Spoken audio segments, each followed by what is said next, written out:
So 'rupee to rich' అనే మీది book కూడా రాబోతుంది అనుకుంటా. అవునండి. Congrats sir. థ్యాంక్ యూ అండి. ఏముంటుంది అందులో? రూపీటీ రుచి అనేది బేసిక్‌గా ఒక ఫైనాన్షియల్ ప్లానింగ్ అండి. Personalised financial planning. అంటే ఒక ఇన్‌కమ్ స్టార్ట్ అయిన వ్యక్తి దాన్ని ఎలా ప్లాన్ చేసుకోవాలి? అంటే క్రెడిట్ కార్డ్స్ ఏంటి? అలాగే డెబిట్ ట్రాప్స్ ఎలా ఉంటాయి?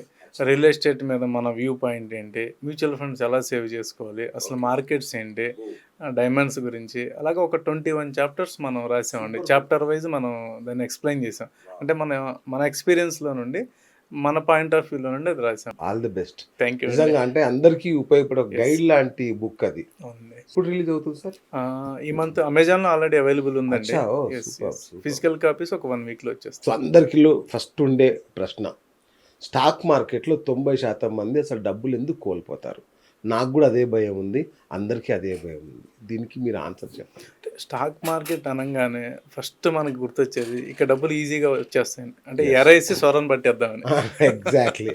మా ఇంకా కొంచెం లాంగ్వేజ్‌లో చెప్పాలంటే ఎంట్రుకేసి కొండలు లాగేద్దామని లాగినట్టు చూస్తాం. కానీ ఆ సొరమన్న లాగేస్తది చివరికి. ఎగ్జాక్ట్‌లీ. సో మీరు 10 బా మందిని చెప్పారు. 100 మందిని మీరు హ్మ్. టచ్ చేస్తే ఓకే. స్టాక్ మార్కెట్ అనంగానే సగం మంది వెళ్ళిపోతారు ఫస్ట్. అవును. మిగతా సగంలో పోయినోళ్ళే కనపడతారు అవును. మీకు. అవును. So everybody has a story. Yes. అది ఎవరి లైఫ్. నిజంగా నేను ఎంతో మందితో మాట్లాడా కదా! నాకు ఎవ్వరు గూడా నేను ఇగో ఈ ఇల్లు కట్టాను, స్టాక్ మార్కెట్‌లో ఇన్వెస్ట్ చేశాను చెప్పినోడు ఒక్కడు లేడు నాకు. అవునండి. అంటే ఏంటంటే మన మైండ్ సెట్ ఎట్లా ఉండాలి దీనిలోకి ఎంటర్ కావాలంటే? అంటే ఇక్కడ ఫస్ట్ ఆఫ్ ఆల్ అండి స్టాక్ మార్కెట్‌ని అర్థం చేసుకోవాలండి. రైట్. అంటే స్టాక్ మార్కెట్ అనేది బిజినెస్ మీద బిజినెస్ చేయటం. ఓకే. అంటే కంపెనీస్ ఏదైతే బిజినెస్‌లు అంతే కదా! చేస్తున్నాయో అవును. వాళ్ళ మీద మనం బిజినెస్‌లు చేస్తామండి. కరెక్ట్. సో అది మనం అర్థం చేసుకోవాలి. తర్వాత ఇది ఏంటంటే అండి ఖచ్చితంగా ఇది మనం అంటే లాంగ్ టర్మ్ అనేది ఫస్ట్ ప్రిపేర్ అవ్వాలండి. రైట్. ఇక్కడ ఎలా ఉంటదంటే ఎవ్రీడే ట్రేడింగ్ జరుగుద్ది. అవును. సో జరుగుద్ది కదా అని చెప్పి ఎవ్రీబడీ విల్ కమ్ అండి. అవును. And easy to access. Correct. So ఇక్కడ ఏమవుతుంది ఎప్పుడైతే ఇన్వెస్టర్‌గా మొదలైన ప్రయాణం ఫస్ట్ లాంగ్ టర్మ్ ఇన్వెస్టర్ అని వస్తాడండి. అవును. 5 ఇయర్స్ అంటాడు. అవును. తర్వాత 1 ఇయర్‌కి వస్తాడు. అవును. తర్వాత 3 మంత్స్‌కి వస్తాడు. 3 డేస్‌కి వస్తాడు. ఎవ్రీడే వాచ్ చేయడం మొదలు పెడతాడు. కరెక్ట్. సో డెఫినెట్‌గా ఎప్పుడైతే మనం వాచ్ చేయడం మొదలు పెట్టామో డెఫినెట్‌గా emotions will drive. Correct. So అక్కడ నుండి ఇక ఒక్కొక్క స్టెప్ మెల్లమెల్లగా దిగిపోతూ ఉంటారు. సో అంటే ప్రాపర్ నాలెడ్జ్ ఒకటి అట్ ద సేమ్ టైం ఏంటంటే దాని గురించి అర్థం చేసుకోకపోవటం.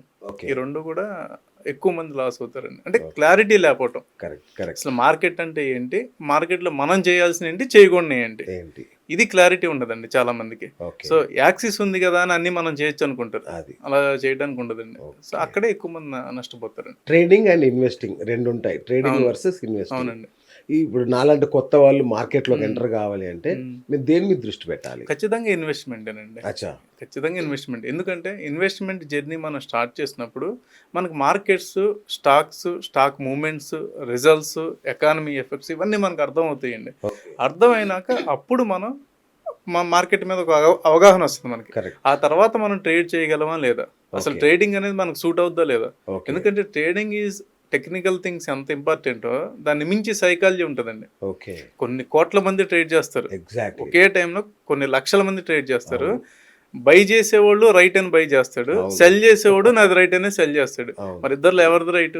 కరెక్ట్. సో ఇవన్నీ సైకాలజీ అండి. హ్మ్. సో ఇది తెలియాలి అంటే ఖచ్చితంగా జర్నీ ఎప్పుడు కూడా ఇన్వెస్ట్మెంట్‌తోనే మొదలు పెట్టాలి. రెండోది ఏంటంటే మనం కూడా ట్రేడింగ్‌లో చూస్తున్నాం. సెబీ చెప్పింది మనకు రెగ్యులర్‌గా పేపర్‌లో చూస్తున్నాము, న్యూస్‌లో చూస్తుంటాము. సో 90% ఫెయిల్యూర్ రేటే అవును. ఉంటదండి. అవును. సో ఆ టెక్నికల్ థింగ్స్ తెలియకపోవటం ఒకటైతే, 2 సైకాలజీని హ్యాండిల్ చేయలేకపోవటం ఇంకోటండి. ఓకే. సో ఈ రెండిటి వల్ల మనకి ఎక్కువ మంది ట్రేడర్స్ లాస్ అవుతుంటారు. కాదు సార్. అంటే నేను చాలా ట్రై చేశాను. ఒక 6, 7 ఇయర్స్‌గా ట్రై చేస్తుంది దీనిలోకి ఎంటర్ కావాలని. ఎక్కడో సోమాలియాలోనో లేదంటే ఇండోనేషియాలో భూకంపం వస్తే ఇక్కడ స్టాక్ మార్కెట్‌లో సగం షేర్లు పతనం అయిపోతాయి.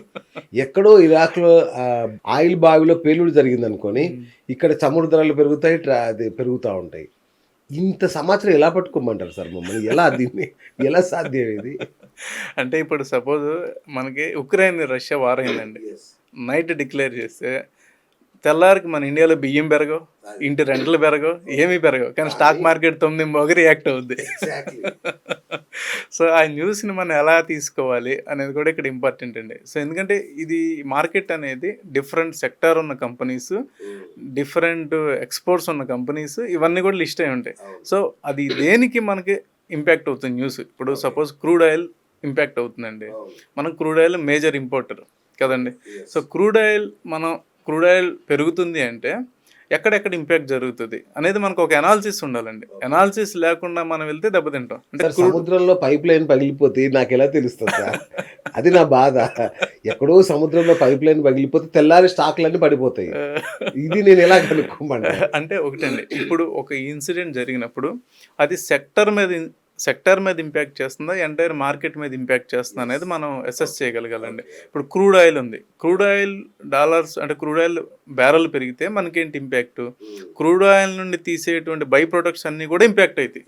అంటే ప్లాస్టిక్, అలాగే డీజిల్, అలాగే ఇంకా అదర్ థింగ్స్, దాని నుండి వచ్చే బై ప్రొడక్ట్స్. ఆ బై ప్రొడక్ట్స్ అనేది ఏంటంటే మనకి raw material for other products.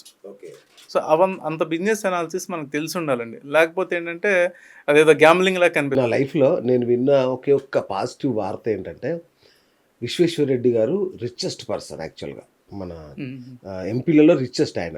మన లిస్ట్లో చూస్తే ఎట్లా అంటే స్టాక్ మార్కెట్ ద్వారా అన్నాడు. నేను ఆశ్చర్యపోయా. ఫస్ట్ టైం ఒక మనిషి స్టాక్ మార్కెట్ ద్వారా రిచ్ అయ్యాడని నేను వెళ్ళి అడిగాను ఆయన్ని, సార్ ఎట్లా రిచ్ అయ్యారు మీరు అంటే స్టాక్ మార్కెట్లో అంటే, సార్ ఎవరు అవ్వరు కదా అంటే, నేను రోజు ట్రేడ్ చేయలేదబ్బా, ఇప్పుడు 20-30 ఏళ్ళ క్రితం కొనేసి అక్కడ పడేస్తే అవి ఇప్పుడు అట్లా పెరిగినాయి, అందువల్ల రిచ్ అంత పెరిగింది సంపద అని చెప్పాడు. సో ఇది కరెక్టేనా? ఇట్లనే అవుతుందా? ఖచ్చితంగా. ఇప్పుడు మనం చూసుకుంటే ఒక 20-25 ఇయర్స్ డేటా తీస్తేనండి, ఓకే, ఈరోజు హెచ్డిఎఫ్సి బ్యాంకు ఎక్కడ లిస్ట్ అయింది? ఎక్కడో 10 రూపాయలు 20 రూపాయలు షేర్ ఉండేది. అలాగే ఇన్ఫోసిస్, అలాగే టీసీఎస్. అంటే మనం వారి పీరియడ్ మనం తీసుకున్నప్పుడు కంపెనీ గ్రోత్ పెరుగుతున్నప్పుడు ఖచ్చితంగా పెరుగుతుంది. ఇక్కడ ప్రాబ్లం ఏంటంటే ఇవాళ కొనగానే రేపు చూస్తాం రేటు. అంటే ఫస్ట్ కంపెనీ కొనే ముందు ఏం కొంటున్నాం మనకు తెలిసి ఉండాలి. ఎందుకు కొంటున్నాం సార్? ఎట్లా కొనాలి? హెచ్డిఎఫ్సి 10 రూపాయలు ఉన్నప్పుడు అది అంత పెద్ద స్టాక్ అవుద్దని నా ఊహకు కూడా అందదుగా సార్. మీకే కాదు, కంపెనీ ప్రమోటర్ కూడా తెలియదు. ఎగ్జాక్ట్లీ. ఏదన్నా కంపెనీ పెట్టినప్పుడు అది అంత గ్రోత్ వస్తుందని వాళ్ళు కూడా గెస్ చేయరు. కాకపోతే by quarter on quarter, year on year వాళ్ళు రిజల్ట్స్ డిక్లేర్ చేసినప్పుడు గ్రోత్ కనుక కనిపిస్తున్నప్పుడు ఆర్ ఎక్స్పాన్షన్ ప్లాన్ ఉన్నప్పుడు, అంటే ఎట్లా అంటే అండి అసలు ఫస్ట్ మనం ఇన్వెస్ట్ చేసేటప్పుడు ఈ సెక్టర్కి బ్యాండ్ విడ్త్ ఉందా లేదా? ఓకే, ఇప్పుడు బ్యాంకింగ్ ఉంది, everybody will use, everybody required loans, ప్రపంచం లేదు, డిపాజిట్స్ ఉంటాయి, లోన్స్ ఉంటాయి, అలాగే మైక్రో ఫైనాన్స్ ఉంటాయి. అంటే సెక్టార్ పెద్దది, ఈ సెక్టార్లో గ్రోత్ పొటెన్షియల్ ఉంటుంది. అట్లా కాకుండా ఏదో లిమిటెడ్ యూజర్స్ ఉన్నారు, అలాంటి సెక్టార్స్ మనం తీసుకున్నప్పుడు గ్రోత్ ఉండదు కదండి. So how we can expect multibagger or అంత గ్రోత్ ఉంటుందని ఎలా చెప్పగలం? సో ఖచ్చితంగా మనకేంటంటే దాని మీద ఏ సెక్టార్లకు వెళ్తున్నాం అనేది కూడా మనం చూసుకోవాలండి. Hi friends, thank you for watching this video. ఈ వీడియో కనుక మీకు నచ్చినట్లయితే దయచేసి లైక్ చేయండి, షేర్ చేయండి. ముఖ్యంగా మా ఛానల్ 24/7 న్యూస్ టీవీని సబ్స్క్రైబ్ చేసుకోండి. ఆ తర్వాత మీ విలువైన అభిప్రాయాల్ని, మార్పులు, చేర్పులు, కావాల్సిన వీడియో ఏమన్నా ఉంటే మన వీడియో కింద కామెంట్ సెక్షన్లో కామెంట్ రూపంలో తెలియజేయండి. నమస్కారం, సాయిదంచిక మాట్లాడుతున్నాను. ప్లీజ్ సబ్స్క్రైబ్, షేర్, లైక్ చేయండి 24/7 టీవీ ఛానల్. హాయ్ నమస్తే, నేను మీ Sonia Akula. Please subscribe to 24/7 news TV. Hi అండి, అందరికీ నమస్తే. నేను Mankota Prasad. Please do subscribe 24/7 news TV. Political, entertainment and infotainment updates కోసం like, share, subscribe 24/7 news TV.